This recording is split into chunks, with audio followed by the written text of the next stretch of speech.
মুসলিম উম্মার উপর এই কঠিন সময় থেকে আমাদের যে শিক্ষার বিষয় রয়েছে, যে শিক্ষা আল্লাহ সুবহানাহু ওয়া তাআলা আমাদেরকে ইতিহাস থেকে নিতে বলেছেন, সেই শিক্ষা আমরা নিচ্ছি কিনা সেটাই আপনাদের সামনে সংক্ষিপ্তভাবে তুলে ধরার চেষ্টা করব ইনশাআল্লাহুল আজিজ।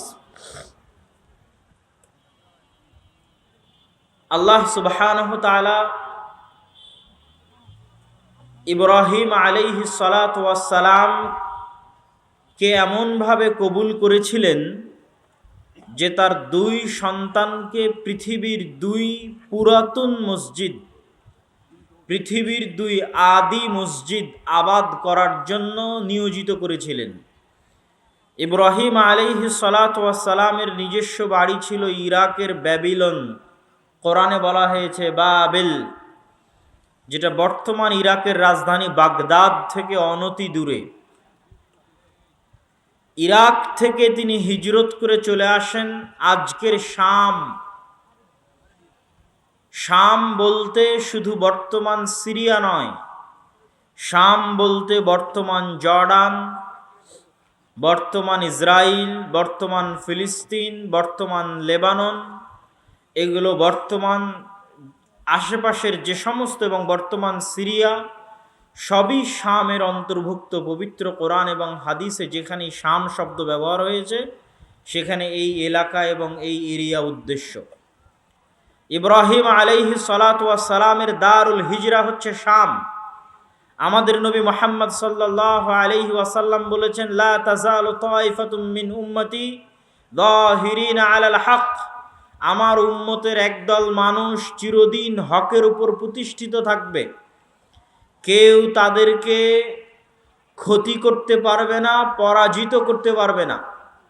রাসূলুল্লাহ সাল্লাল্লাহু আলাইহি ওয়াসাল্লামকে জিজ্ঞেস করা হলো, আমরা তাদেরকে কোথায় পাবো? রাসূলুল্লাহ সাল্লাল্লাহু আলাইহি ওয়াসাল্লাম এক বর্ণনায় বলেছেন, শাম দারুল হিজরাহ লি ইব্রাহিম, ইব্রাহিম যেখানে হিজরত করে গেছিলেন সেই শামে।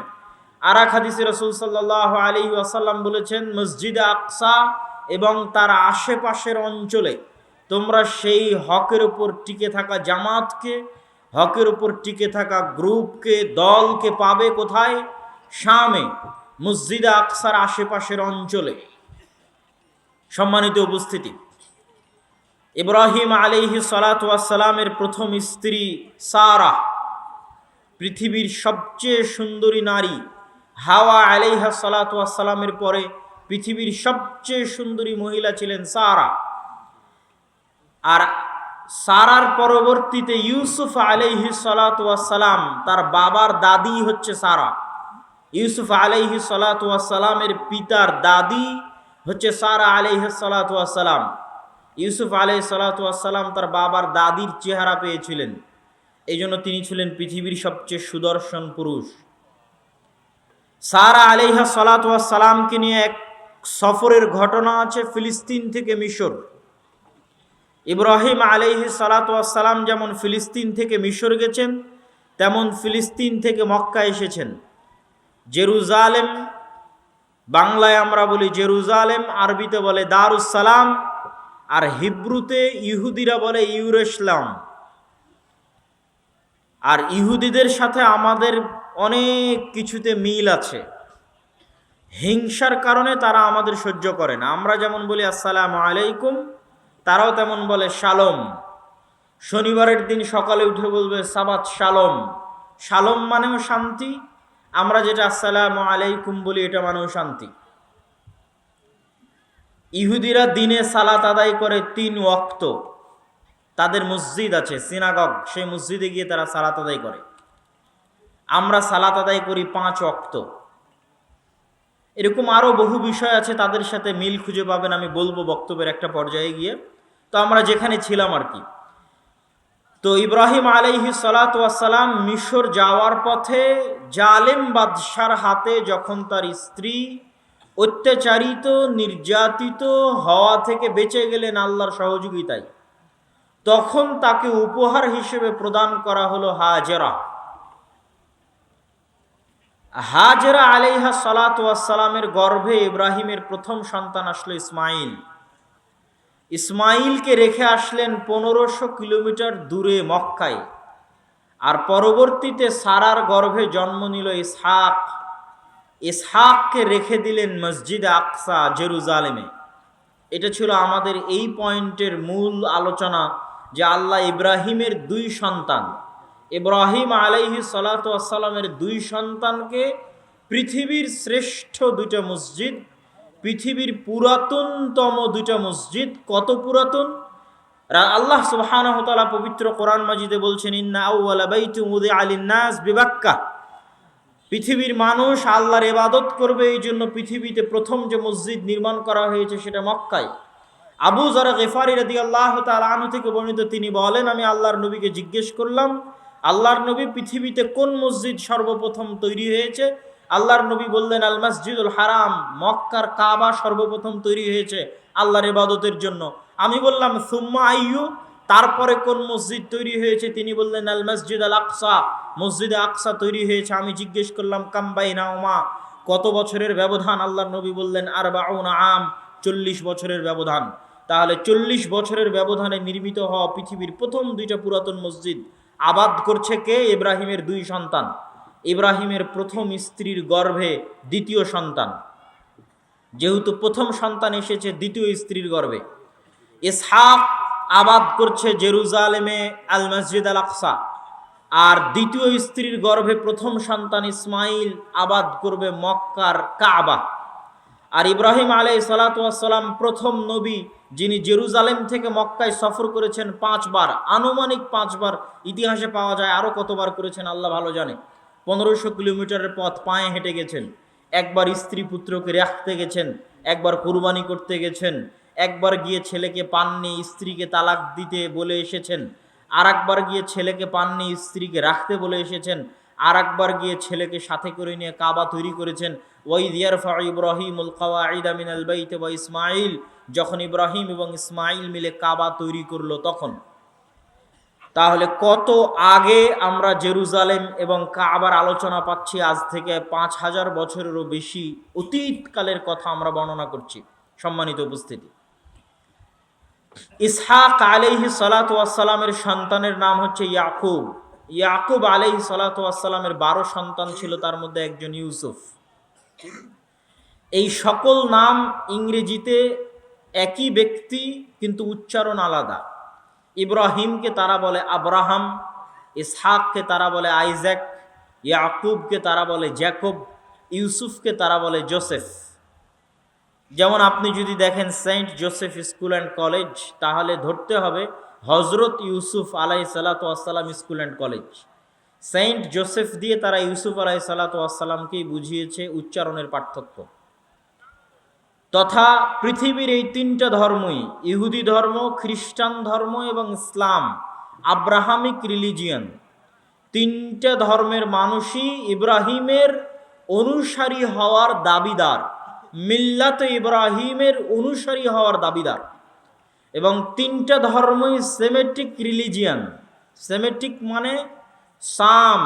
নূহ আলাইহিস সালাতু ওয়াস সালামের যে 3 সন্তান নৌকায় উঠে ঈমান আনয়নের মাধ্যমে বেঁচে গেছিলেন, তারা হচ্ছেন সাম, হাম, ইয়াফেস।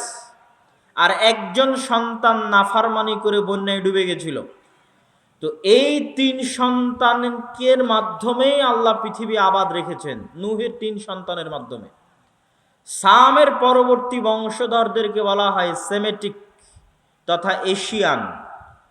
ভারত, পাকিস্তান, বাংলাদেশ, আরব, আফগানিস্তান, এই এশিয়ার অঞ্চলের মানুষ হচ্ছে সামের সন্তান। এই কালার যাদের, মেটে এবং শ্যামলা কালার যাদের, সাদা হলেও মেটে এবং শ্যামলার প্রভাব থাকে, এই কালার যাদের, তারা সামের সন্তান। আফ্রিকান যারা কালো, তারা হচ্ছে হামের সন্তান। আর ইউরোপ এবং আমেরিকার যারা ধবধবে সাদা, হলদে, তারা হচ্ছে ইয়াফেসের সন্তান। পৃথিবীতে আল্লাহ যত নবী পাঠিয়েছেন সব সামের বংশে পাঠিয়েছেন, তথা ইব্রাহিমও সামের বংশে, আর ইব্রাহিমের পরবর্তী আর যত নবী তারা তো সব ইব্রাহিমের বংশে। সুতরাং সবই সেমেটিক রিলিজিয়ন। এটা কি জন্য বললাম? এই তথ্যটা আপনাকে এই জন্য দিলাম, আজকের যারা ইসরায়েলে বসবাস করছে তারা যদি বলে যে আমরা ওই বানু ইসরাইল যাদের কথা আল্লাহ কোরআনে বলেছে, থাকতে পারে দুই একজন তাদের মধ্যে, আল্লাহ আলাম, কিন্তু তারা যে এই দাবিতে মিথ্যুক তার সবচেয়ে বড় প্রমাণ হচ্ছে গায়ের রং। কেননা ইব্রাহিম হচ্ছে সামের সন্তান, সেমেটিক, আরবের মানুষ, ইরাকের মানুষ, এশিয়ার মানুষ। তার পরবর্তীতে আর যত নবী এসেছে সব হচ্ছে এশিয়ার। মুহাম্মদ সাল্লাল্লাহু আলাইহি ওয়াসাল্লামও এই কালারের, এই রঙের, এই বর্ণের।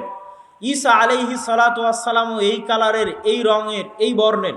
ইসহাক, ইয়াকুব, ইউসুফ এই কালারের, এই রঙের, এই বর্ণের।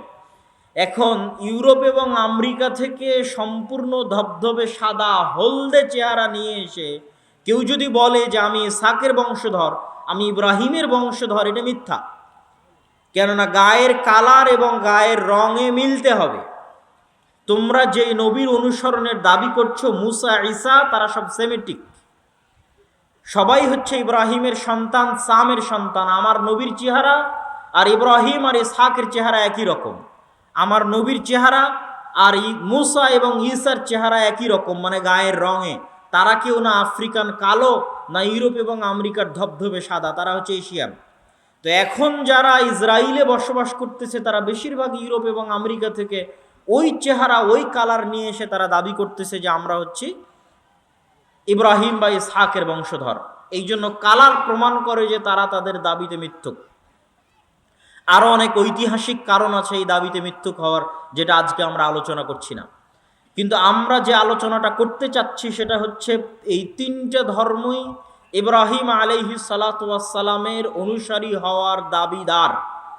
এবং এই তিনটা রিলিজিয়নের মধ্যে বানু ইসরাইল, যাদের কথা আল্লাহ সুবহানাহু ওয়া তাআলা পবিত্র কোরআনের সূরা বাকারায় ব্যাপকভাবে আলোচনা করেছে, যে বানু ইসরাইলের বিস্তারিত তাফসির আমি আমার দেশব্যাপী মসজিদ ভিত্তিক দাওয়াতি সফরে মোটামুটি সূরা বাকারা থেকে কমপ্লিট করেছি, যেটা আল ইতিসাম টিভিতে আপনারা দেখতে পারেন, বানু ইসরাইলের তাফসির। তো এই বানু ইসরাইল, তাদের সম্পর্কে সংক্ষিপ্ত বলে আমরা আজকের বিশ্বে যা ঘটতেছে সেখানে চলে আসব। ইসহাকের সন্তান হচ্ছে ইয়াকুব, আর ইসহাক হচ্ছে ইব্রাহিমের সন্তান। ইয়াকুবের সন্তান হচ্ছে ইউসুফ। ইয়াকুব আলাইহিস সালাতু ওয়াস সালামের দুই স্ত্রী ছিলেন। প্রথম স্ত্রীর সন্তানে ছিল 10 জন, প্রথম স্ত্রীর গর্ভে 10 জন সন্তান, আর দ্বিতীয় স্ত্রীর গর্ভে 2 জন সন্তান, ইউসুফ আর বেনিয়ামিন। আজকের ইসরায়েলের প্রধানমন্ত্রী তার নাম রেখেছে বেনিয়ামিন, নবীর নামের দিকে নিসবত করেই।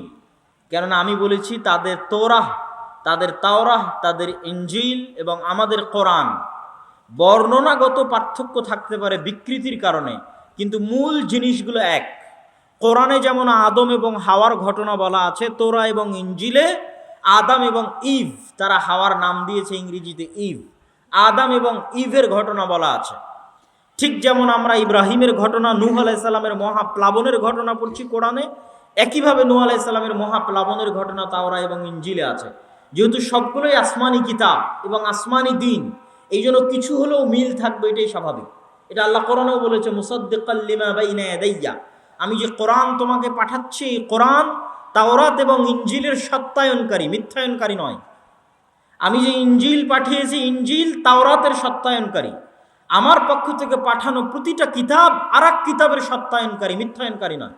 সত্যায়ন তো এটাই যে আমি তাওরাতে যা বলেছি ইনজিলেও তাই বলেছি, ইনজিলে যা বলেছি কোরআনেও তাই বলেছি।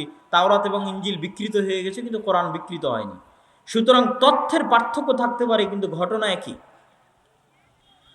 তো আমরা যেখানে ছিলাম, ইয়াকুব আলাইহিস সালাতু ওয়াস সালামের সন্তান হচ্ছে ইউসুফ।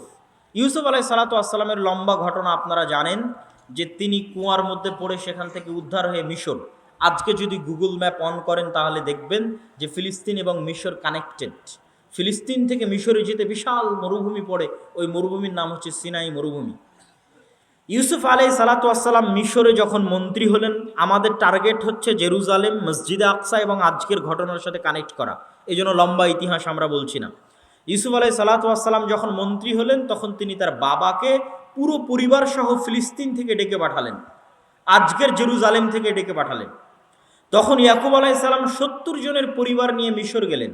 এই বানু ইসরাইল প্রথম মিশরে আসলো। ক্ষমতা হারিয়ে বানু ইসরাইলের উপর ফেরাউন অত্যাচার শুরু করলো। 400 বছরের মাথায় আসলেন মুসা আলাইহিস সালাম, বানু ইসরাইলি 400 বছর পরে, ইউসুফের 400 বছর পরে আসলেন মুসা আলাইহিস সালাতু ওয়াস সালাম বানু ইসরাইলের মধ্যে। মুসা আলাইহিস সালাতু ওয়াস সালাম যখন মিশর ছেড়ে পালিয়ে যাচ্ছেন আর ফেরাউন পানিতে ডুবে যাচ্ছে, তখন মুসা আলাইহিস সালাতু ওয়াস সালাম পালিয়ে যাচ্ছেন না, ফিরে যাচ্ছেন। কোথায় ফিরে যাচ্ছেন? যেখান থেকে 400 বছর আগে তার আদি পিতা ইয়াকুব এসেছিলেন, ইউসুফ এসেছিলেন। কোথায় থেকে এসেছিলেন?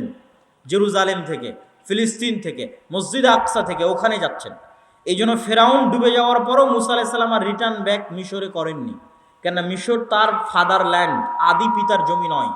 তার আদি পিতার মাটি এবং জমি, বাপদাদার ভিটা হচ্ছে জেরুজালেম। কিন্তু যাওয়ার পথে যেতে পারলেন না কেন? তখন জেরুজালেমে বিশাল আমালেকা, বিশাল শক্তিশালী দেহের অধিকারী আমালেকা গোত্র সেখানে বসবাস করত। উনি তখন থাকতে লাগলেন কোথায়? সিনাই মরুভূমিতে। আজকের যে সিনাই মরুভূমি, এই মরুভূমিতেই মুসা আলাইহিস সালাম ছিলেন বানু ইসরাইলদের নিয়ে। এই জন্যই কোনো খাবার ছিল না, এই জন্যই কোনো পানি ছিল না। যেহেতু কোনো পানি ছিল না, লোহিত সাগরের লবণাক্ত পানি খাওয়া যাবে না।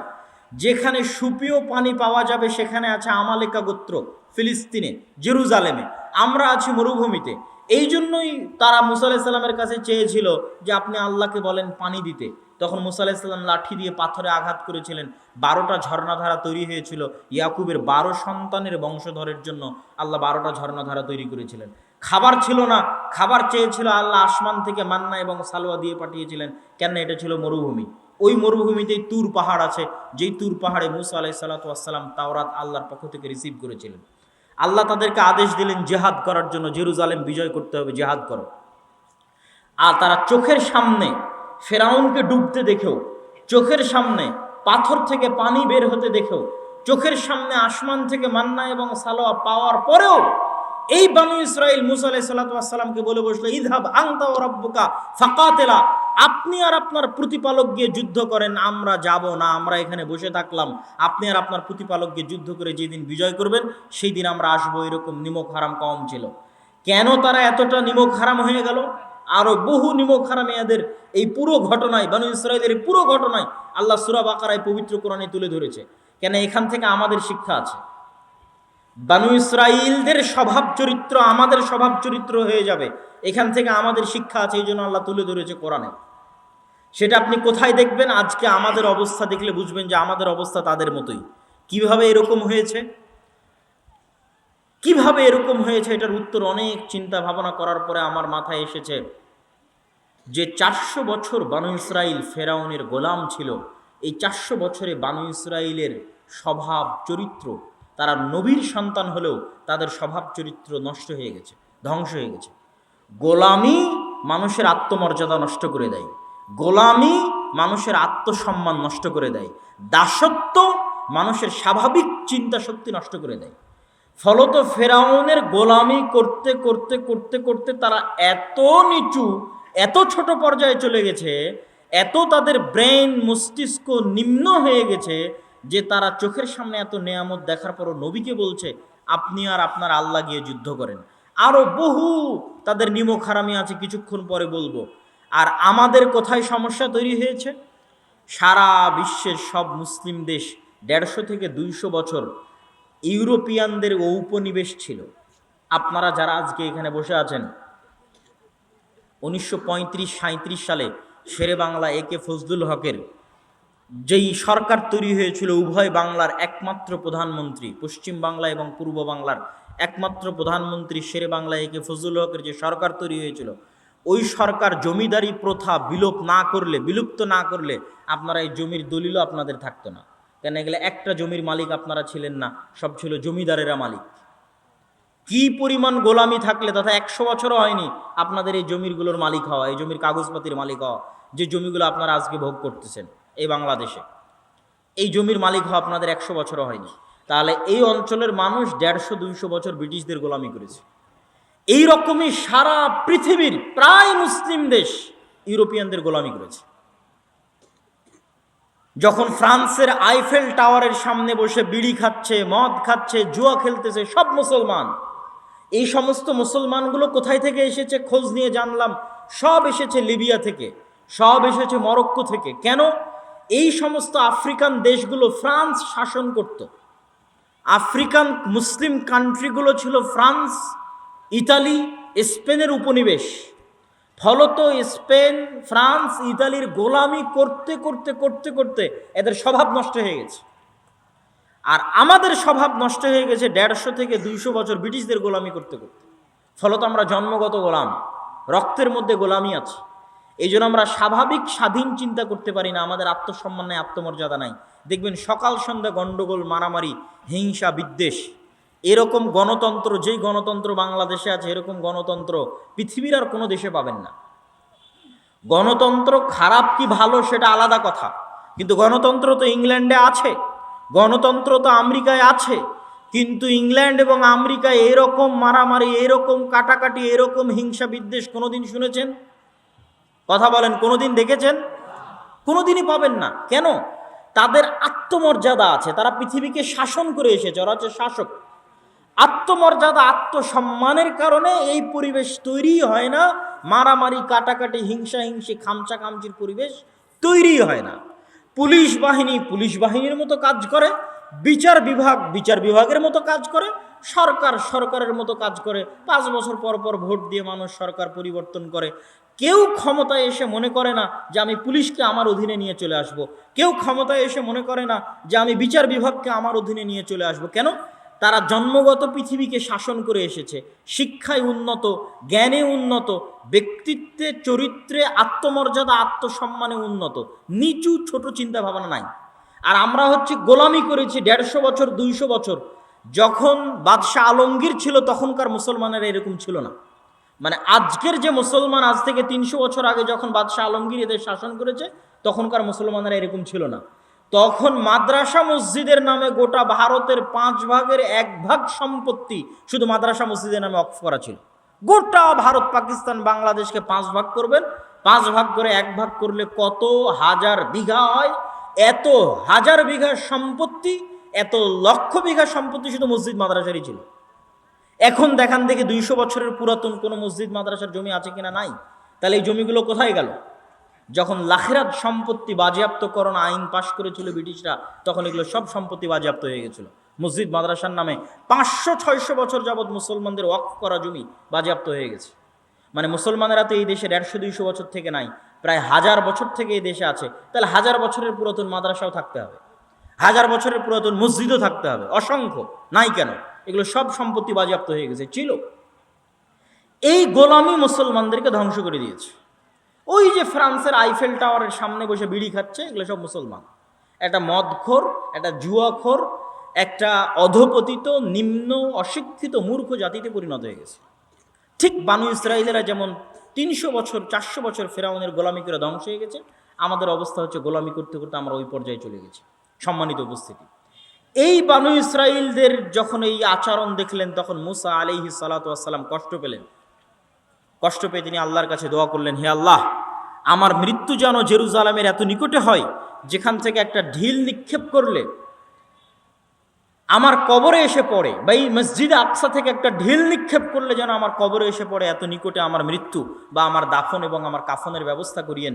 এটা বুখারীর হাদিস। আল্লাহর নবী বলছেন, আমি ফিলিস্তিনে থাকলে তোমাদের দেখাতাম কোথায় মুসা আলাইহিস সালাতু ওয়াস সালামের কবর রয়েছে। মুসা আলাইহিস সালাতু ওয়াস সালামের মৃত্যুর পরে আসলেন ইউশা বিন নুন। 40 বছরের আজাব শেষ হলো বানু ইসরায়েলের। আজাব শেষ হওয়ার পর ইউশা বিন নুনের নেতৃত্বে তারা জিহাদ করলো। লম্বা ঘটনা। জেহাদের দিন আল্লাহ সূর্য থামিয়ে দিলেন। যুদ্ধের দিন পৃথিবীর ইতিহাসে প্রথম একবার মাত্র আল্লাহ সুবহানাহু ওয়া তাআলা সূর্য থামিয়ে দিয়েছিলেন। সেই দিন এই দিন, যেই দিন জেরুজালেম মসজিদ আকসা বিজয় হবে, সেই দিন ইউশা বিন নুনের নেতৃত্বে মসজিদ আকসা বিজয় করতে গিয়ে শুক্রবার বিকেল হয়ে গেছে। শুক্রবারের সন্ধ্যা নামলে শনিবারের দিন শুরু হবে। শনিবারের দিন শুরু হলে যুদ্ধ বিগ্রহ নিষিদ্ধ। সেই দিন অনুযায়ী, মুসা আলাইহিস সালামের দিন অনুযায়ী, তাওরা অনুযায়ী শনিবারের দিন শুরু হলে যুদ্ধ বিগ্রহ নিষিদ্ধ। শুক্রবার সন্ধ্যা হলেই যুদ্ধ বিগ্রহ নিষিদ্ধ হবে। এই জন্য ইউশা বিন নুন আল্লাহর কাছে দোয়া করলেন, আল্লাহুম্মা হবিস আলাইনা ইয়া শামস ইন্নাকা মা'মুরা ওয়া আনা মা'মুরুন।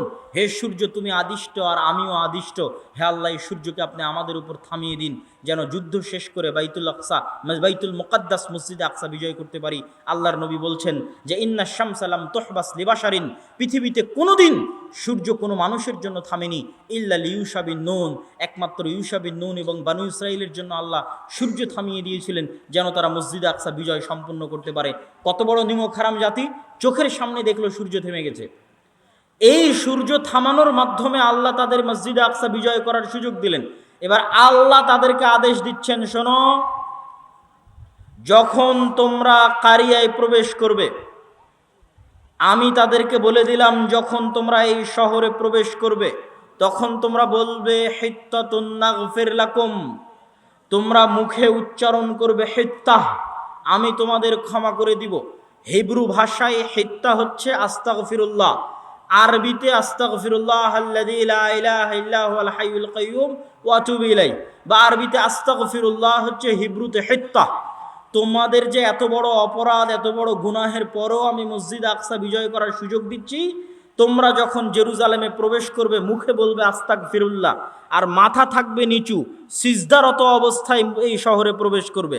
এবার আল্লাহ নিজে কোরআনে বলছে, আল্লাহ সুবহানাহু ওয়া তাআলা নিজে কোরআনে বলছে যে বানু ইসরাইল যখন আল্লাহ সুবহানাহু ওয়া তাআলার এত বড় নিয়ামত দেখার পরও জেরুজালেমে প্রবেশ করলো, তখন পিছন আগে দিল, মাথা আগে নয়, মাথা উঁচু রেখে পিছন আগে ঠেলে শহরে দিল, আর মুখে উচ্চারণ করলো হিনতাতুন। হিনতাতুন মানে হচ্ছে গমের দানা। বলেন নাউজুবিল্লাহ। কত বড় নিমক হারাম কম, চোখের সামনে দেখলো যে আল্লাহ সূর্য থামিয়ে দিয়ে আদেশ লঙ্ঘন করে দিল। সম্মানিত উপস্থিতি, এই জন্যই রাসূলুল্লাহ সাল্লাল্লাহু আলাইহি ওয়াসাল্লাম যেদিন মক্কা বিজয় করেছিলেন, পড়ে দেখবেন রাসূল সাল্লাল্লাহু আলাইহি ওয়াসাল্লাম যেদিন মক্কা বিজয় করেছেন ওই দিন তিনি মক্কার উঁচু সাইড থেকে মক্কায় ঢুকেছিলেন, নিচু সাইড থেকে মক্কায় উঠেননি। তিনি আগে থেকেই প্রস্তুতি নিয়েছিলেন মক্কায় নামবেন, কাবায় নামবেন, তো যেই দিক মক্কা শহরের উঁচু সেই দিক থেকে নামবেন। তো মক্কা শহরের উঁচু দিক থেকে নামছিলেন, এমনিতেই উট হেলেছিল, রাসূলুল্লাহ সাল্লাল্লাহু আলাইহি ওয়াসাল্লাম তার মস্তক আরও হেলিয়ে দিলেন। সাহাবীরা বলছে উটের যে হাওদাজ আছে সেই হাওদাজের সাথে তার কপাল লেগে গেল, আর তিনি মুখে আল্লাহ সুবহানাহু ওয়া তাআলার তাসবিহ, আল্লাহ সুবহানাহু ওয়া তাআলার প্রশংসা পাঠ করতে থাকলেন আর মক্কায় প্রবেশ করতে থাকলেন। এটা হচ্ছে বানু ইসরাইলের বিপরীত আচরণ। মুহাম্মদ সাল্লাল্লাহু আলাইহি ওয়াসাল্লাম আল্লাহর শুকরিয়া আদায় করছেন এবং আল্লাহকে সিজদা করে, মক্কা আল্লাহ বিজয় করার সুযোগ দিয়েছে, আল্লাহকে সিজদা করে চলন্ত অবস্থায় তিনি সিজদারত অবস্থায়, তাসবিহরত অবস্থায় মক্কায় প্রবেশ করেছেন। সম্মানিত উপস্থিতি, এই নিমক হারামিগুলো হচ্ছে আমাদের মধ্যে প্রবেশ করেছে। আল্লাহ তাদের এই নিমক হারামির জন্য বড় বড় শাস্তি দিয়েছে। দুইবার আল্লাহ সুবহানাহু ওয়া তাআলা তাদেরকে শাস্তি দিয়ে ধ্বংস করে দিয়েছে। আর যখন ইয়াহইয়া আর জাকারিয়াকে হত্যা করেছে এই কওম, তখন আল্লাহ তাদের চিরদিনের জন্য অভিশপ্ত করে দিয়েছে। গায়রিল মাগদুবি আলাইহিম, চিরদিনের জন্য অভিশপ্ত করে দিয়েছে। ইউশা বিন নুনের পরে এই জেরুজালেমে শাসন কায়েম করলেন দাউদ আর সুলাইমান। অন্তত 200-300 বছর পরে হবে দাউদ আর সুলাইমান এখানে শাসন কায়েম করলেন। পৃথিবীর সবচেয়ে বড় রাজত্ব কায়েম হলো জেরুজালেমে। আর মসজিদে আকসা দ্বিতীয়বার নির্মাণ করলেন সুলাইমান আলাইহিস সালাতু ওয়াস সালাম।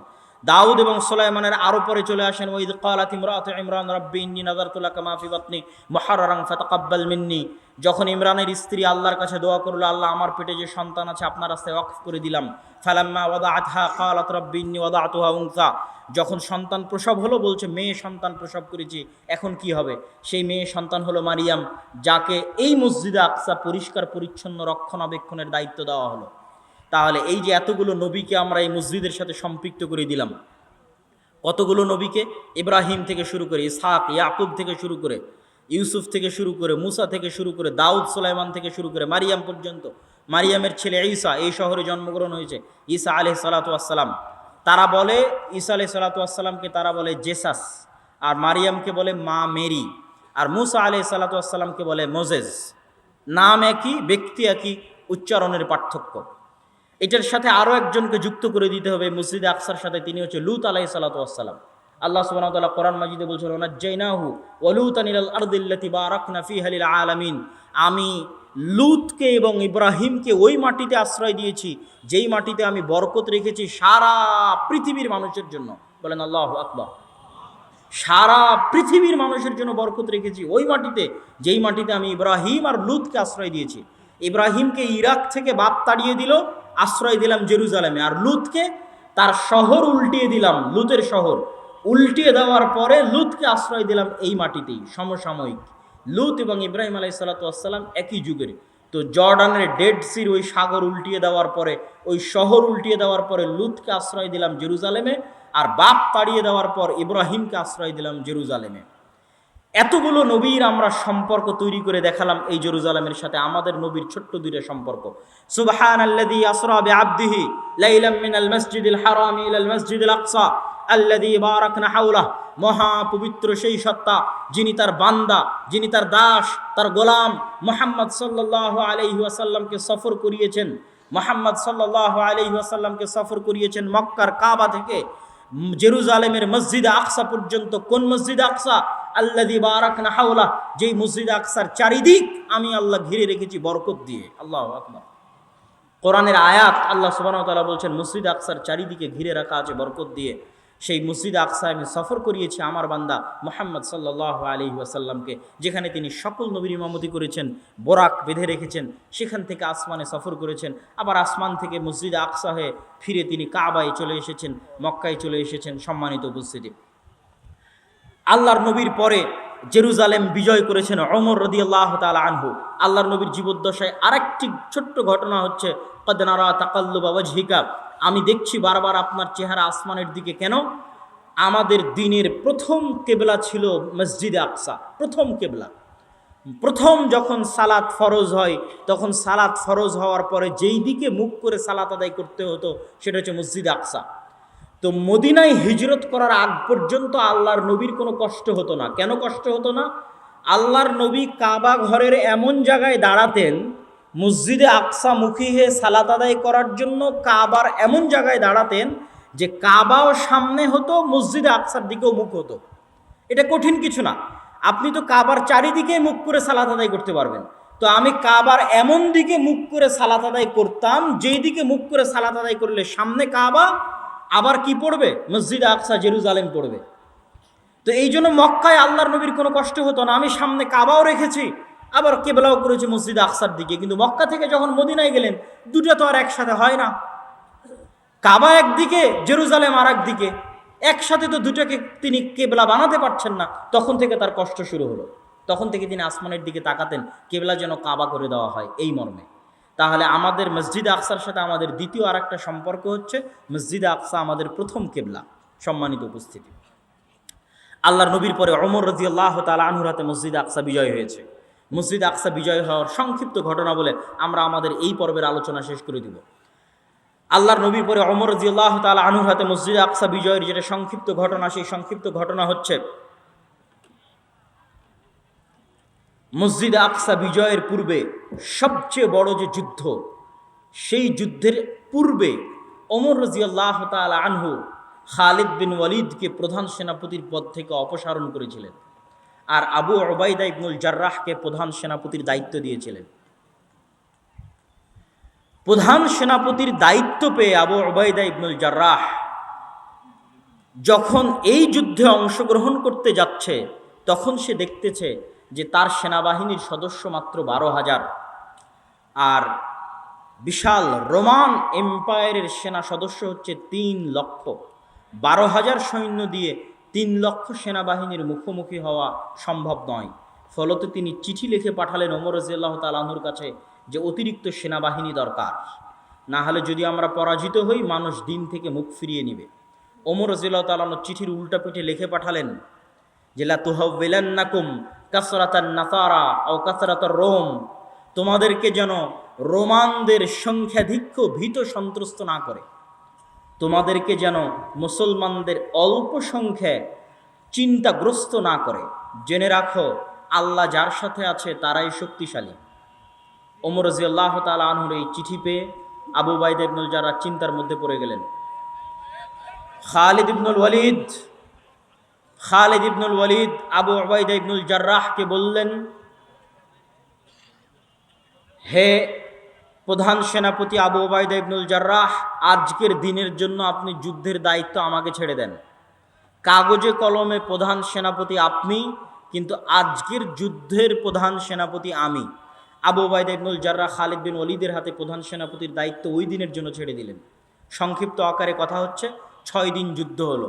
6 দিন যুদ্ধের পর মুসলমানেরা যুদ্ধে বিজয় করে 4 ভাগে ভাগ হয়ে আজকের যে গাজার নাম শুনছেন, এই গাজা প্রথম বিজয় হয়। ফিলিস্তিনে ইসলাম প্রবেশের পথে প্রথম বিজয় হয় হচ্ছে গাজা। গাজা, হাইফা, আক্কা, তেলাবিব, এগুলো সব শহর মুসলমানের আস্তে আস্তে বিজয় করতে লাগলো। বিজয় করতে করতে চারিদিক থেকে জেরুজালেমকে ঘিরে ফেললো, কেন জেরুজালেম ছিল হেডকোয়ার্টার। চারিদিক থেকে যেই দিন জেরুজালেমকে ঘিরে ধরা হয়, সেদিন ওখানে সাহাবি ছিল 4000। 4000 সাহাবি উপস্থিত ছিল জেরুজালেম বিজয়ে। 1 মাস যাবৎ জেরুজালেম ঘিরে রাখার পরেও পাদ্রী চাবি হস্তান্তর করেনি। শর্ত দিল আমিরুল মুমিনিন মদিনা থেকে আসলে চাবি হস্তান্তর করা হবে। আমিরুল মুমিনিন মাত্র একজন গোলাম, একজন ক্রীতদাস সাথে নিয়ে এই দীর্ঘ 1500 কিলোমিটারের পথ উটের পিঠে চড়ে রওনা দিলেন মদিনা থেকে জেরুজালেম। আর এই দীর্ঘ 1500 কিলোমিটারের পথে কখনো তিনি উটের পিঠে, কখনো তার চাকর উটের পিঠে, এইভাবে আস্তে আস্তে যখন জেরুজালেমের গেটে প্রবেশ করবেন, তখন ওমর রাদিয়াল্লাহু তাআলা উটের রশি ধরে টানছেন আর তার চাকরকে বসানো আছে উটের পিঠে। ঘটনা সত্য, সানাদ সহি। আবু উবাইদা ইবনুল জাররাহ হন্তদন্ত হয়ে ছুটে গেছেন ওমর রাদিয়াল্লাহু তাআলার কাছে, গিয়ে বলছেন, করেছেন কি আমির আল মুমিনিন, ইন্নার রহমান ইয়ানজুরু ইলাইনা নাজরাতা কিল্লাহ। আপনি আমিরুল মুমিনিন হয়ে উটের রশি ধরে টানছেন আর গোলাম চাকরকে বসিয়ে রেখেছেন উটের পিঠে, গায়ে জীর্ণ শীর্ণ জামা, ছেঁড়া ফাটা টুটা ফাটা জামা। আপনাকে দেখে আজকে বিশাল রোমান এম্পায়ারের হাজার হাজার পাদ্রী অপেক্ষায় আছে। গোটা রোমান এম্পায়ারের হাত থেকে কোন মসজিদে আকসা, কোন জেরুজালেম ছুটে যাচ্ছে, যেই মসজিদে আকসা ইব্রাহিম, ইসহাক, ইয়াকুব, তারপরে পরবর্তীতে দাউদ, সুলাইমান, তার পরবর্তীতে ঈসা, তারপরে হচ্ছে ইয়াহইয়া, জাকারিয়া। ইহুদিদের দিনের কথা বলেন, খ্রিস্টানদের দিনের কথা বলেন, তাদের সকল স্মৃতি, সকল ঐতিহ্য, সকল কিছু হচ্ছে এই জেরুজালেম কেন্দ্রিক। সেটা সব তাদের হাত থেকে চলে যাচ্ছে। আজকের বিশ্বের যারা শাসক, তাদেরকে বলেন তোমাদের গোটা পৃথিবী দিয়ে দেবো, জেরুজালেম ছেড়ে দাও, দিবে না। কেননা জেরুজালেমে ঈসা আলাইহিস সালাতু ওয়াস সালামের জন্ম হয়েছে, কেমনে দিবে? বলেন তোমাদের সারা পৃথিবী দিয়ে দিচ্ছি, জেরুজালেম দিয়ে দাও, দিবে না। কেননা দাউদ আর সুলাইমান জেরুজালেমে শাসন প্রতিষ্ঠা করেছিলেন, কেমনে দিবে? ইউশা বিন নুন জেরুজালেম বিজয় করেছিলেন, তারা তো ওইটারই দাবিদার। দাবিতে সত্য মিথ্যে সেটা পরের কথা, কিন্তু ওইটারই দাবিদার, এই জন্য দিবে কেমনে? এই জন্য পৃথিবীর সবচেয়ে বড় যুদ্ধগুলোর একটা যুদ্ধ এই জেরুজালেমেই সংঘটিত হবে। কিয়ামতের পূর্ব মুহূর্তের সকল মালহামাগুলো শামে সংঘটিত হবে, মক্কা আর মদিনায় হবে না। এই জন্য যে মক্কা মদিনা চিরদিনের জন্য ফিতনা মুক্ত, দাজ্জালের প্রবেশ মক্কা মদিনায় নিষিদ্ধ। যেহেতু মক্কা মদিনা চিরদিনের জন্য ফিতনা মুক্ত, এই জন্য মক্কা মদিনায় কোনো যুদ্ধ হবে না কিয়ামতের পূর্ব মুহূর্তে। মক্কা মদিনায় দাজ্জালও প্রবেশ করবে না। কিয়ামতের পূর্ব মুহূর্তের সব যুদ্ধ হবে এখানে। কিয়ামতের পূর্ব মুহূর্তের সব যুদ্ধ হবে শামে, ফিলিস্তিনে, ইসরায়েলে, জেরুজালেমে, মসজিদে আকসা এবং তার আশেপাশে। কিয়ামতের পূর্ব মুহূর্তের সকল বড় যুদ্ধগুলো সংঘটিত হবে। আর এত বড় ক্রাইটেরিয়া, এত বড় কারণ পৃথিবীতে আর নাই যেখানে এত বিশাল যুদ্ধ হতে পারে।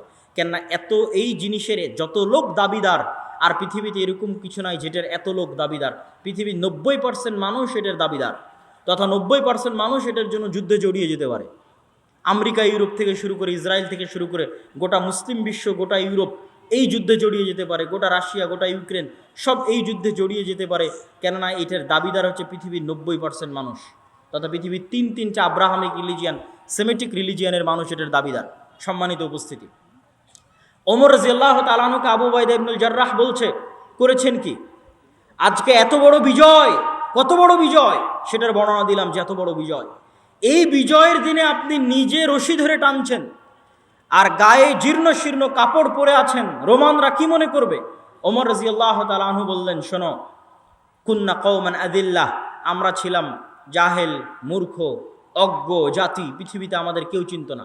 মক্কায় কোনোদিন রাজত্ব কায়েম হয়নি, তথা মক্কা কেন্দ্রিক কোনো শাসন ব্যবস্থা অতীতে কোনোদিন তৈরি হয়নি। মক্কা কেন্দ্রিক কোনো রাজত্ব অতীতে ছিল না। আপনি ইতিহাসের পাতা খুলে দেখেন, ছিল পারস্য এম্পায়ার আর রোমান এম্পায়ার, ইরান কেন্দ্রিক আর রোম কেন্দ্রিক। মক্কা কেন্দ্রিক কোনো শাসন ব্যবস্থা অতীতে তৈরি হয়নি, রাজত্ব। তা আমরা ছিলাম মক্কার রাখাল, মরুভূমির রাখাল, জাহিলি যুগে কেউ আমাদের চিনত না। আর সেই জায়গা থেকে আজ 20, 25, 30 বছরের ব্যবধানে রোমানদের সবচেয়ে বড় হেডকোয়ার্টার আমি বিজয় করছি মদিনা থেকে এসে। আযানাল্লাহু বিল ইসলাম, এই বিজয় আল্লাহ সুবহানাহু ওয়া তাআলা আমাদেরকে দিয়েছে ইসলাম মানার কারণে। বলেন আল্লাহু আকবার। এই জায়গার মধ্যে আমাদের আজকের বক্তব্যের সকল সারমর্ম আছে। ওই বানু ইসরাইলের হাত থেকে আল্লাহ জেরুজালেম দুইবার ছিনিয়ে নিয়েছে। তাদের উপর অভিশাপ দিয়েছে কেন? ওরা সকাল সন্ধ্যা আল্লাহর কথা অমান্য করত, সকাল সন্ধ্যা আল্লাহর পাঠানো নবীদের জবাই করত। এটা ছিল তাদের স্বভাব। আর আজকেও আল্লাহ মসজিদ আকসা আমাদের থেকে ছিনিয়ে নিয়েছে, এটা আল্লাহর আযাব। আমাদের আমলের কারণে, আমাদের গুনাহের কারণে আল্লাহ সুবহানাহু ওয়া তাআলা আমাদেরকে এই তৌফিক দেয় না।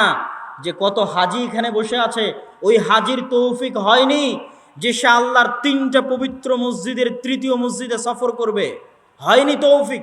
এই তৌফিক আল্লাহ দেয়নি, এটা আল্লাহর আযাব।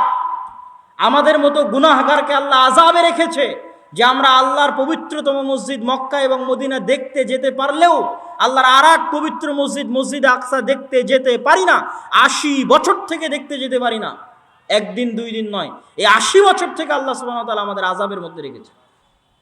যেমন বানু ইসরাইলকে আল্লাহ সুবহানাহু ওয়া তাআলা আযাবের মধ্যে রেখেছিল, শাস্তির মধ্যে রেখেছিল। সম্মানিত উপস্থিতি, এটা আযাবের একটা আলামত যে আপনারা মসজিদ আকসায় যেতে পারেন না, মসজিদ আকসায় সালাত আদায় করতে পারেন না, মসজিদ আকসায় প্রবেশ করতে পারেন না। পৃথিবীর কোনো মুসলিম দেশের কোনো মুসলমান মসজিদ আকসায় যেতেও পারে না, সালাতও আদায় করতে পারে না। একমাত্র তারাই পারবে যারা ইসরায়েলের সাথে সম্পর্ক ভালো করেছে তথা কূটনৈতিক সম্পর্ক স্থাপন করেছে। একমাত্র তাদেরকেই যাওয়ার অনুমতি দেওয়া হবে, একমাত্র তারাই যেতে পারবে, আর অন্য কেউ নয়। এই যে আযাবের মধ্যে আল্লাহ সুবহানাহু ওয়া তাআলা আমাদেরকে রেখেছে, এই আযাব থেকে উদ্ধার বানু ইসরাইলের ঘটনা থেকে শিখবেন। আজকের যারা দাবি করছে তারা হচ্ছে ফেরাউনের ভূমিকায় চলে গেছে, আর আমাদেরকে আল্লাহ সুবহানাহু ওয়া তাআলা বানিয়ে দিয়েছে বানু ইসরাইলের ভূমিকায়। ফেরাউন যেমন বানু ইসরাইলের শিশুদের হত্যা করত, আজ আমাদের শিশুদেরকে আজকের ফেরাউনেরা হত্যা করতেছে। 10,000-এর 4,000 হচ্ছে শিশু। যে 10,000 গাজায় মারা গেছে তার 4,000 হচ্ছে শিশু। মানে ইচ্ছা করে করে শিশুদের জবাই করা হয়, হত্যা করা হতো ফেরাউনের যুগে। আজকের যুগে বানু ইসমাইলের বংশধর হচ্ছে আমাদের নবী মুহাম্মদ সাল্লাল্লাহু আলাইহি ওয়াসাল্লাম। বানু ইসমাইলের সন্তানদেরকে আজকে হত্যা করা হচ্ছে, শিশুদেরকে জবাই করা হচ্ছে। এটা আল্লাহ সুবহানাহু ওয়া তাআলার পক্ষ থেকে আমাদের জন্য পরীক্ষা। এই পরীক্ষা থেকে উত্তরণ তাকওয়া পরহেজগারিতা ছাড়া আর কোনো রাস্তা নাই। দাউদ বিজয় করতে পেরেছিল জেরুজালেম, সুলাইমান জেরুজালেমে বিশাল শাসন কায়েম করতে পেরেছিল, ইউশা বিন নুন জেরুজালেম বিজয় করতে পেরেছিল, ওমর রাদিয়াল্লাহু তাআলা আনহু জেরুজালেম বিজয় করতে পেরেছিল তাকওয়া দিয়ে, পরহেজগারিতা দিয়ে। তাকওয়া এবং পরহেজগারিতা থাকলে আল্লাহর সাহায্য আসবে, আল্লাহর সাহায্য আসতে বাধ্য। এটা আল্লাহ সুবহানাহু ওয়া তাআলার ওয়াদা যে তিনি সাহায্য করবেন। কিন্তু আমরা আমাদের আমল এবং আখলাকে ইহুদিদেরকেও পিছে ফেলে দিয়েছি। কিভাবে ইহুদিদেরকে পিছে ফেলে দিয়েছি? আপনি যান, আপনারা কোনোদিন, যেহেতু বাংলাদেশে কোনো ইহুদি নাই, দেখার আপনাদের সুযোগও নাই। কোনোদিন যদি সুযোগ হয় কারো, যারা অনলাইনে দেখছেন ইউরোপ আমেরিকায়, তারা যাবেন, ইহুদি পল্লীতে যাবেন এবং ইহুদিদেরকে দেখবেন এবং আমি যা বলছি তা মিলিয়ে নেবেন। যে মুসলমানদের দাড়ি বেশি আছে না ইহুদিদের দাড়ি বেশি আছে, মিলিয়ে নেবেন। যে মুসলমানেরা 100 জনে কতজন দাড়ি রাখে আর ইহুদিরা 100 জনে কতজন দাড়ি রাখে। যেহেতু ওটাও আব্রাহামিক রিলিজিয়নের দাবি করে, আর সব নবীর মধ্যে 10টা বৈশিষ্ট্য কমন। সব নবীর মধ্যে কয়টা বৈশিষ্ট্য কমন? 10টা। তো সব নবীর মধ্যে দাড়ির বৈশিষ্ট্য কমন ছিল। মুসলমানেরা কয়জন মাথায় টুপি দেয় আর ইহুদিরা কয়জন মাথায় টুপি দেয়? আজকে থেকে ভিডিও দেখবেন, ইউটিউবে সার্চ দিয়ে ভিডিও দেখবেন যে টুপিবিহীন কোনো ইহুদিকে আপনি দেখতে পান কিনা, টুপি ছাড়া। আর মুসলমানেরা কয়জন মাথায় টুপি দেয়? মুসলমানেরা টুপি আর দাড়ি খুলে ফেলতে পারলে বাঁচে, কেননা পৃথিবীতে পরিবেশই তৈরি করা হয়েছে এমন যে দাড়ি রাখবে, যে টুপি দিবে সে জঙ্গি। কিন্তু ওরা যে সবাই দাড়ি আর টুপি মাথায় দিয়ে আছে, ওরা কেউ জঙ্গি না। অথচ ওরা সবাই 99% দাড়ি এবং মাথায় টুপি দিয়ে আছে, পাবেনই না। আপনি ভিডিওতে অন করে ওপেন করে দেখবেন। মুসলমানেরাও খাতনা করে, তারাও খাতনা করে। মুসলমানেরা কয়জন সুদের সাথে জড়িত আর ইহুদিরা নিজেদের মধ্যে কয়জন সুদের সাথে জড়িত, তুলনা করবেন, পর্যালোচনা করবেন। ইহুদিরা সুদের সাথে জড়িত কিন্তু বাইরের সাথে। এক আজীব কওম, এক আজীব ভয়ঙ্কর কওম। সুদ তাদের মধ্যে হারাম, কিন্তু গোটা পৃথিবীর মানুষকে সুদে ব্যস্ত রাখবে, এটাই প্ল্যান।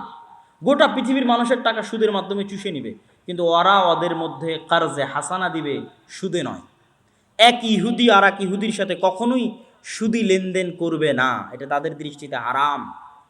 কিন্তু গোটা দুনিয়াকে ব্যস্ত রাখবে সুদে। আপনি দেখেন আপনারা কয়জন কয়টা করে সন্তান নিয়েছেন, আর তারা কয়টা করে সন্তান নেয়। সারা পৃথিবীকে তারা ব্যস্ত রেখেছে, তোমরা দুটোর বেশি সন্তান নিও না, পারলে একটা নেও। কিন্তু ওদের দেখেন, ওদের কয়টা করে সন্তান আছে?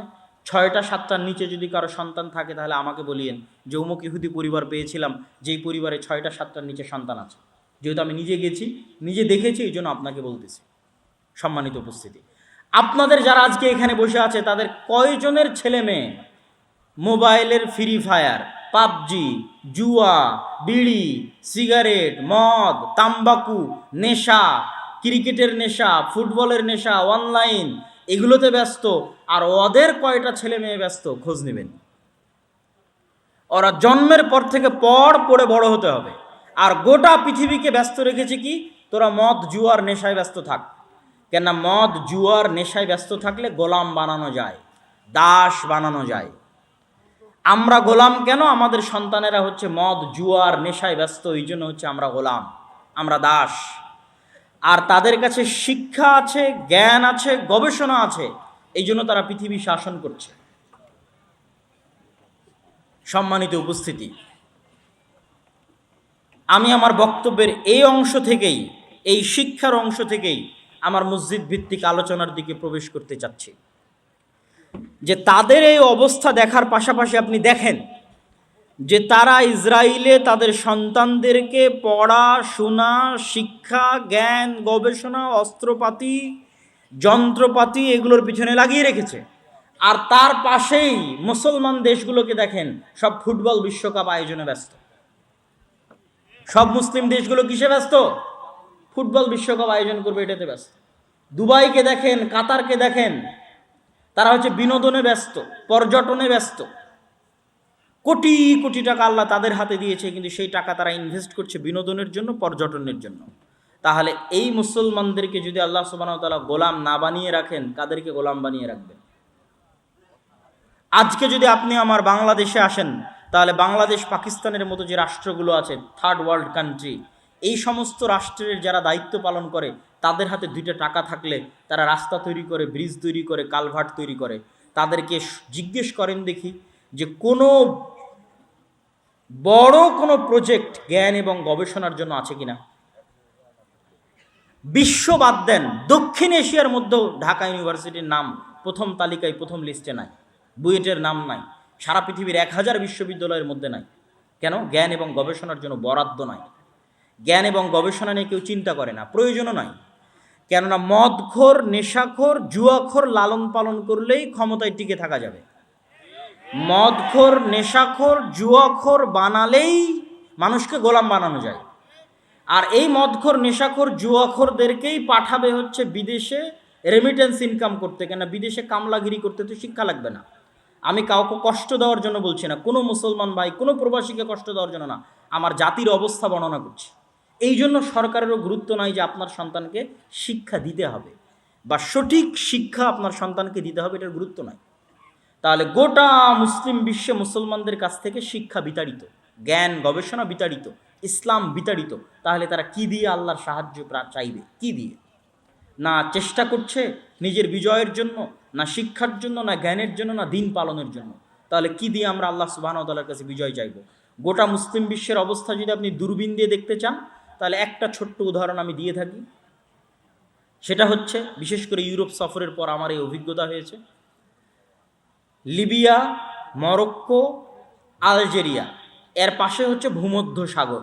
এই ভূমধ্য সাগরের এক পারে হচ্ছে লিবিয়া, আলজেরিয়া, মরক্কো, আর ভূমধ্য সাগরের আর এক পারে হচ্ছে স্পেন, ইতালি, ফ্রান্স। তো গোটা পৃথিবী থেকে মুসলমানেরা অবৈধ পথে এখানে জমা হবে। সব মুসলমান, আফ্রিকার মুসলমান, ইয়েমেনের মুসলমান, সিরিয়ার মুসলমান, বাংলাদেশ, পাকিস্তানের, আফগানিস্তানের মুসলমান, আর আফ্রিকার মুসলমান, সব এখানে জমা হবে। জমা হয়ে রাত 12টা-1টার সময় বাতাস দিয়ে ফুলানো নৌকা, যে নৌকাতে কিছুই নাই, বাতাস দিয়ে ফুলিয়ে রেখেছে, ওই নৌকাতে গাদাগাদি করে 300-400 জন উঠবে। এই নৌকাটা ছেড়ে দিবে এই প্রান্ত থেকে, লিবিয়ার ত্রিপোলির প্রান্ত থেকে। হয় ডুবে মারা যাবে, আর না হয় ইউরোপের কোনো দেশ তাদেরকে শরণার্থী হিসেবে থাকার জায়গা ভিক্ষা দিবে। এরা ওদের কাছে ভিক্ষা করতে গেছে যে তুই একটা পাসপোর্ট দে, একটা আইডেন্টিটি কার্ড দে, আমাকে একটু শরণার্থী হিসেবে তোর দেশে বসবাস করার সুযোগ দে। এই নৌকায় বসবাস করা, এই থাকা সবগুলো হচ্ছে মুসলমান। এটা হচ্ছে গোটা মুসলিম বিশ্বের মুসলমানদের অবস্থা। একটা ছবিতে যদি আপনি গোটা মুসলিম বিশ্বের মুসলমানদের অবস্থা দেখতে চান, এরা হলো তারা। এরা ওই দেশে গিয়ে কি করবে আপনি খোঁজ নেন। ইউরোপ এবং আমেরিকায় আমাদের যে মুসলিম ভাইয়েরা আছে বিভিন্ন দেশ থেকে গেছে, তারা কয়জন বিশ্ববিদ্যালয়ের টিচার, কয়জন মেডিকেলের প্রফেসর, খোঁজ নেন। আর কয়জন ফুড পান্ডার হোম ডেলিভারি করে, কয়জন ট্যাক্সি ড্রাইভার হিসেবে কাজ করে, আর কয়জন কেয়ার হোমে জব করে, খোঁজ নেন। কেননা আমাদেরকে না কেউ কোনো দিন শিক্ষা দিয়েছে, না আমাদের কাছে শিক্ষা আছে। আমরা হচ্ছে মদ, জুয়া, ফ্রি ফায়ার, পাবজি, আড্ডা, এগুলো নিয়ে গোলাম হিসেবে বড় হয়েছি। পৃথিবীতে যেখানে যাব সেখানে গোলাম হিসেবে থাকবো। না আমার দিনের আমার কাছে মূল্যায়ন আছে, না আমার শিক্ষার আমার কাছে মূল্যায়ন আছে। যদি আরবের দেশে লেবার হিসেবে যাই তাও গোলাম, যদি ইউরোপে যাই, আমেরিকায় যাই, তাও গোলাম। সম্মানিত উপস্থিতি, এই দৃশ্য দেখার পরেই মূলত আমার মাথায় এসেছে যে মুসলমানদের শিক্ষার জন্য চেষ্টা করতে হবে, রুট লেভেল থেকে চেষ্টা করতে হবে। মসজিদ কমিটির কাছে যান, মসজিদ কমিটির কাছে যদি 10 টাকা আসে তো 10 টাকা দিয়ে ও টাইলস কিনবে, 10 টাকা দিয়ে ও এসি কিনবে, কিন্তু ওই 10টা টাকা খরচ করে মসজিদে মক্তব চালাবে না। এই জন্য আমি বলেছি এই মসজিদ কমিটিকে 24 ঘন্টার মধ্যে পদত্যাগ দিতে হবে। যেই মসজিদ কমিটি তার মসজিদে মক্তব চালু করবে না, তাকে পদত্যাগ দিতেই হবে। সে মসজিদ পরিচালনার যোগ্য নয়। এমনও মসজিদে গেছি যেই মসজিদে টাইলস লাগানো আছে, এসি লাগানো আছে, কিন্তু মসজিদে কোরআন শিক্ষার ব্যবস্থা নাই। তখন আমি বলেছি আপনি টাইলস খুলে বিক্রি করেন, এই এসি খুলে বাজারে বিক্রি করেন, বিক্রি করে আপনার মসজিদে দিন শিক্ষার ব্যবস্থা করেন। আপনি এখানে মসজিদ স্বর্ণ দিয়ে বানিয়ে কি করবেন? যেই মসজিদের আশেপাশে সব জুয়াখোর মদ করে ভরে গেছে, কি করবেন? ওই মসজিদে কে সালাত আদায় করতে আসবে? আপনি ওই মসজিদে দিন শিক্ষার ব্যবস্থা করেন। মসজিদ যদি নাও থাকে তো খোলা মাঠে মানুষ সালাত আদায় করতে আসবে। আর এরকম মাদ্রাসা ভালো, আমরাও আমাদেরও প্রতিষ্ঠান জামিয়া সালাফি আছে, সারা দেশে মাদ্রাসা হচ্ছে ভালো, কিন্তু মাদ্রাসায় ছেলে মেয়ে দেয় এদেশের মানুষ 2 থেকে 2.5%। এই গোটা আটমলের 2% ছেলে মেয়ে মাদ্রাসায় পড়াশোনা করে, আর 98% যায় স্কুলে। ওই 98%কে আপনি দিনের জ্ঞান কিভাবে দিবেন যদি আপনার মসজিদে আপনি মক্তব দিন শিক্ষার ব্যবস্থা না করেন? আমি আপনাদের এই আটমল, এই শিবগঞ্জে পুরো একদিন সফর দিয়েছি। পুরো শিবগঞ্জ উপজেলায়, জয়পুরহাটের কালাই উপজেলায়, এগুলো প্রত্যেকটা উপজেলায় আমার একদিন করে দাওয়াতি সফর দেওয়া আছে। প্রায় 4টা জেলার 126টা মসজিদে সফর করে এখন পর্যন্ত 250টা মসজিদে আমরা মক্তব উদ্বোধন করেছি। বলেন আলহামদুলিল্লাহ। আমি আপনাদের কাছে উদাত্ত আহ্বান জানাতে চাই, যারা আজকে এখানে এসেছেন, একটা কাজ মাথায় নিয়ে যাবেন। একটা কাজ কি? কেমনে জামিয়া সালাফিয়ার সাথে যোগাযোগ করে, আদাওয়া ইলাল্লাহর সাথে যোগাযোগ করে তাদের সিলেবাস নিয়ে আমার মসজিদে মক্তব চালু করা যাবে। আর মনে মনে বলতে থাকবেন যে ভিক্ষা করে হলেও আমার মসজিদে আমি মক্তব শিক্ষার ব্যবস্থা করব। বলেন ইনশাআল্লাহ। এটাই হচ্ছে বিজয়ের শুরু। দেখেন, বিজয়ের শুরু যদি দেখতে চান, এই গোটা ঘটনা দেখবেন। ইহুদি পল্লী দেখে আসবেন, ইহুদিদের গ্রাম দেখে আসবেন, ইউরোপ আর আমেরিকা দেখে আসবেন, তারা শিক্ষা নিয়ে কি পরিমাণ কাজ করে। আর আমাদের মুসলমানদের অবস্থা দেখবেন কি পরিমাণ বেহাল দশা শিক্ষার। আমরা অন্তত আমাদের দিনী লেভেল থেকে মুসলমানদেরকে অন্তত দিনের জ্ঞানটা যদি দিতে পারি, তারা কি পরিমাণ শক্তভাবে তাদের দিন ধরে আছে, এবং তারা হিংসার কারণে আমাদেরকে ধ্বংস করতে চাচ্ছে। এই কথাটুকু বক্তব্যে ছুটে গেছিল। হিংসাটা কি? ইব্রাহিম আলাইহিস সালাতু ওয়াস সালামের রক্তের দাবিদার তারা, আর আমার নবী মুহাম্মদ সাল্লাল্লাহু আলাইহি ওয়াসাল্লামও ইব্রাহিমের রক্তের দাবিদার। ফলত তারা যে সুপারিয়রিটি থিওরি, যে আমরা আল্লাহর সন্তান, বলেন নাউজুবিল্লাহ, আমরা আল্লাহর সন্তান আর বাকি সব আমাদের গোলাম, সবকে জবাই করা যাবে, এই জন্য ওদের অন্তর কাঁপে না। 10,000 মুসলমান মা এবং বোনকে হত্যা করে যেরকম লক্ষ যদি হত্যা করে অন্তর কাঁপবে না। কেন? ওরা মনে করে ওরা আল্লাহর সন্তান, এগুলো সব গোলাম, এদের জবাই করা যাবে। নাউজুবিল্লাহ মিন যালিক। তাদের এই যে সুপারিয়রিটি থিওরি, এই সুপারিয়রিটি থিওরি আর একটা জাতি বিশ্বাস করে, হিন্দুদের মধ্যে ব্রাহ্মণ। ব্রাহ্মণরা মনে করে তারা খোদা বা আল্লাহর মাথা থেকে তৈরি হয়েছে, নাউজুবিল্লাহ, বা ব্রহ্মার মাথা থেকে তৈরি হয়েছে, এই জন্য তারা ব্রাহ্মণ। এই জন্য তারা বাদে আর হিন্দু ধর্মের আর যত জাতপাত আছে, শূদ্র, বৈশ্য, ক্ষত্রিয়, সব হচ্ছে তাদের গোলাম।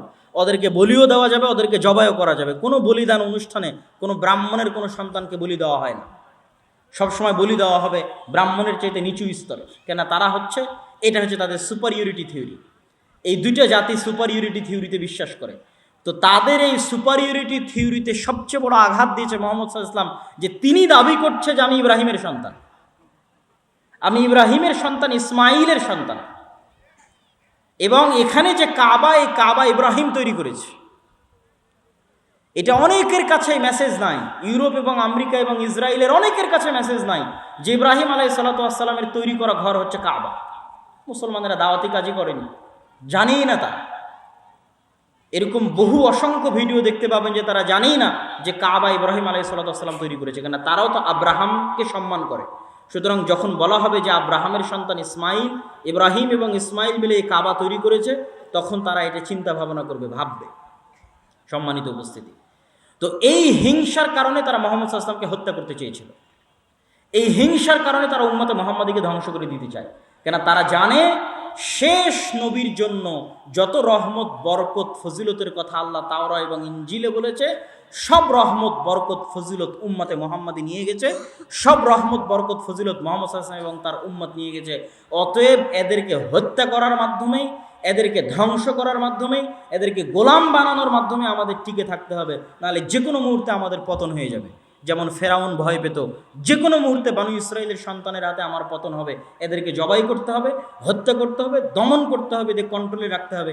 এই একই ভয় তারা সব সময় পায়, কেন তারা জানে যে শেষ নবী মুহাম্মদ সাল্লাল্লাহু আলাইহি সাল্লাম কেমন জানে, তাদের সন্তানদেরকে যেমন জানে। এই জন্য তার উম্মত যে বিজয়ী হবে, তার উম্মতের হাতে যে জেরুজালেম মসজিদে আকসা থাকবে, এটা দিনের মতো সত্য। এই ভয়ে তারা কম্পমান থাকে। এই জন্য নিষ্ঠুরভাবে তারা আমাদেরকে গোলাম, আমাদেরকে অধনস্থ এবং অপদস্থ বানিয়ে রাখতে চায়। সম্মানিত উপস্থিতি, সেখান থেকে বের হয়ে আসার জন্য আমাদের দিনে ফিরে যেতে হবে, শিক্ষায় ফিরে যেতে হবে। এই জন্য আজকে আপনারা এখান থেকে কাজ মাথায় নিয়ে যাবেন, জামিয়া সালাফিয়ার সাথে যোগাযোগ করে অত্র শিবগঞ্জের প্রত্যেকটা মসজিদে, শিবগঞ্জ উপ ফি সাবিলিল্লাহ, আল্লাহ সুবহানাহু ওয়া তাআলার সন্তুষ্টির জন্য কোনো প্রকার পথ খরচ পাথেয় ছাড়া নিজের খরচ দিয়ে, এবং আমি ওয়াদা করেছি জাতির সাথে, এবং এই ওয়াদা রক্ষায় আমি বদ্ধপরিকর, যে বাংলাদেশের যে কোনো প্রান্তে মসজিদে মক্তব চালু করার জন্য যদি আব্দুল্লাহ বিন আব্দুর রাজ্জাকের প্রয়োজন হয়, মুসলমানের সন্তান কোরআন শিখবে, এই শিক্ষা ব্যবস্থা চালু করার জন্য যদি আব্দুল্লাহ বিন আব্দুর রাজ্জাকের সেখানে প্রয়োজন হয়, তাহলে আমি নিজ খরচে সেখানে গিয়ে আপনার মক্তব প্রতিষ্ঠার কাজে, পরিচালনার কাজে সহযোগিতা করব। এটা আমার ওয়াদা ইনশাআল্লাহ। অতএব আপনারা যারা এখানে উপস্থিত হয়েছেন, আমার হাতের ডান পাশে আমাদের অত্র এলাকার জন্য যাকে আমরা দায়ী হিসেবে দাওয়া ইলাল্লাহর পক্ষ থেকে রেখেছি, আল ফিরোজ আল জামিয়া সালাফিয়া থেকে দাওরা ফারেক করেছে, সে বসে আছে। তার সাথে আপনারা যোগাযোগ করবেন। সে সব সময় দাওয়াতি সফর দিতে থাকে। প্রত্যেকটা মসজিদে মক্তব চালু করতে হবে, দিন শিক্ষার ব্যবস্থা করতে হবে। এই দাবি, এই দাওয়া আপনাদের কাছে রেখে গেলাম। পরিশেষে আল জামিয়া সালাফিয়া ডাঙ্গিপাড়া বাবা রাজশাহীতে 23-24 নভেম্বর, তথা আর মাত্র 10-12 দিন আছে, 23-24 নভেম্বর সালাফি কনফারেন্স অনুষ্ঠিত হতে যাচ্ছে। উক্ত সালাফি কনফারেন্সে আপনাদেরকে স্বতঃস্ফূর্ত অংশগ্রহণ করার আহ্বান জানাচ্ছি। ভারত এবং সৌদি আরব এবং বাংলাদেশ 3 দেশের আলেম ওলামা থাকবে। এটাই প্রথম সালাফি কনফারেন্স, যেখানে আমরা সৌদি আরব থেকে মেহমান নিয়ে আসতেছি। দোয়া করবেন যেন আল্লাহ সুবহানাহু ওয়া তাআলা কবুল করে, আল্লাহুম্মা আমিন। এবং আপনারা এটাও দোয়া করবেন যে দাওয়া ইলাল্লাহ সারা দেশব্যাপী মসজিদ ভিত্তিক মক্তব শিক্ষা বা দিন শিক্ষার যে প্রজেক্ট হাতে নিয়েছে, এটাকে আল্লাহ সুবহানাহু ওয়া তাআলা যেন কবুল করে, আল্লাহুম্মা আমিন। এই প্রজেক্টকে যেন আল্লাহ সুবহানাহু ওয়া তাআলা সহজ করে দেয় পরিচালনা করা, কেননা আল্লাহ সহজ করলে এটা আমাদের জন্য পরিচালনা করা সহজ হবে, আর আল্লাহ সহজ না করলে আমাদের জন্য পরিচালনা করা সহজ হবে না। এই দোয়া আল্লাহ সুবহানাহু ওয়া তাআলার দরবারে রেখে, আর মসজিদ ভিত্তিক দিন শিক্ষা প্রতিষ্ঠার দাবি আপনাদের কাছে রেখে, আমি আজকে আমার এই সংক্ষিপ্ত বক্তব্য এখানেই শেষ করছি। ওয়া আখিরু দাওয়ানা আনিল হামদুলিল্লাহি রাব্বিল আলামিন। আসসালামু আলাইকুম ওয়া রাহমাতুল্লাহি ওয়া বারাকাতুহু।